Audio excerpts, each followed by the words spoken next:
अलकनंदा के संस्थापक संपादक स्वरूप ढोंडियाल को याद करने का मतलब एक ऐसी धारा को याद करना है जिसमें सामाजिक, सांस्कृतिक, रंगमंचीय और मानवीय संवेदनाओं का प्रवाह है।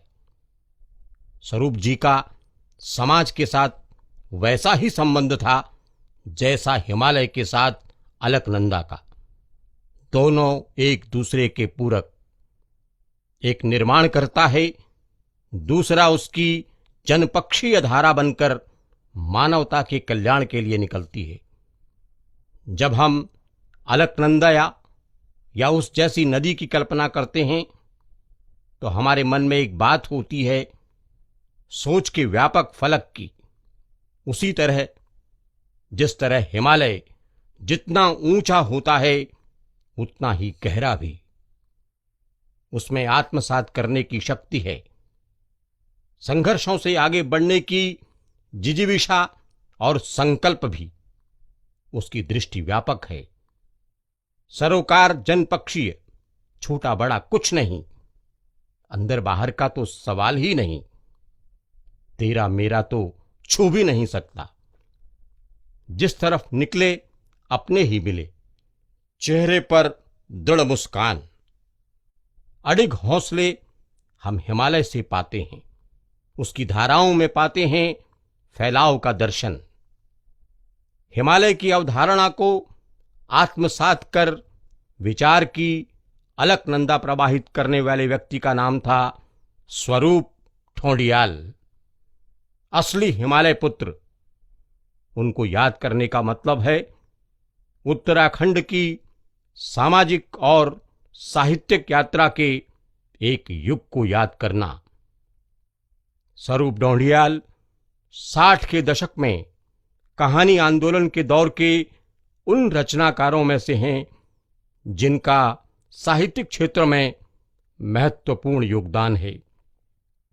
27 सितंबर 1935 को ग्राम ढोंड, पट्टी ढोंडियालसू, जिला पौड़ी गढ़वाल में जन्मे स्वरूप ढोंडियाल की पहली कहानी 1958 में उस समय की चर्चित पत्रिका मनोहर कहानी में प्रकाशित हुई थी। भारत की प्रमुख हिंदी पत्र पत्रिकाओं में उनकी लगभग 300 कहानियां प्रकाशित हुई। उनके 2 कहानी संग्रह नाम काट दो और मैं क्यों नहीं हूं प्रकाशित हुए। कई कहानियों का गुजराती, मराठी में अनुवाद हुआ। आकाशवाणी से उनके कई नाटकों का प्रसारण हुआ। उनका उपन्यास बूंद बूंद पानी का धारावाहिक के रूप में अलकनंदा में प्रकाशन हुआ।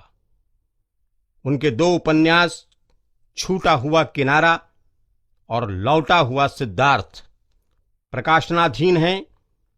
उन्होंने पर्यावरण पर कई डॉक्यूमेंट्री का लेखन और निर्माण भी किया। स्वरूप ढोंडियाल के 2 चर्चित नाटक अदालत और मंगतू बोलिया देश के कई शहरों में मंचित किए गए। उत्तर प्रदेश सरकार ने इन नाटकों को पुरस्कृत भी किया। इसके बाद 1972 में अलकनंदा का प्रकाशन किया।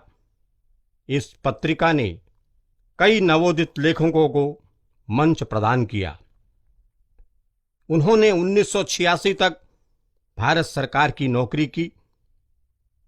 स्वरूप ढोंडियाल को इस बात के लिए विशेष रूप से याद किया जाएगा कि उन्होंने पहाड़ के लोगों को एक सूत्र में बांधने के लिए भगीरथ प्रयास किया।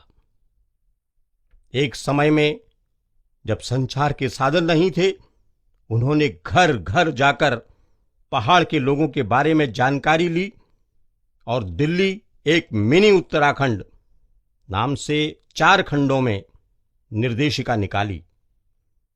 उस समय यह निर्देशिका पहाड़ के लोगों को जानने समझने का ज्ञानकोश था। ऐसा ही प्रयास उन्होंने मुंबई में किया। वहां के प्रवासियों के लिए शिखरों के स्वर, सागर के तट, निर्देशिका प्रकाशित कर लोगों को जानने समझने का मंच दिया। स्वरूप ढोंडियाल ने अपना पूरा जीवन जन सरोकारों के साथ जिया। एक विनम्र, स्वाभिमानी, दृढ़ निश्चयी, मानवीय संवेदनाओं से भरपूर व्यक्तित्व को याद करते हुए हमें नई ऊर्जा मिलती है। 15 जुलाई 2002 को उनका देहावसान हो गया था। उन्हें विनम्र श्रद्धांजलि। उनकी प्रवाहित अलकनंदा यूं ही बहती रहे, यही संकल्प है।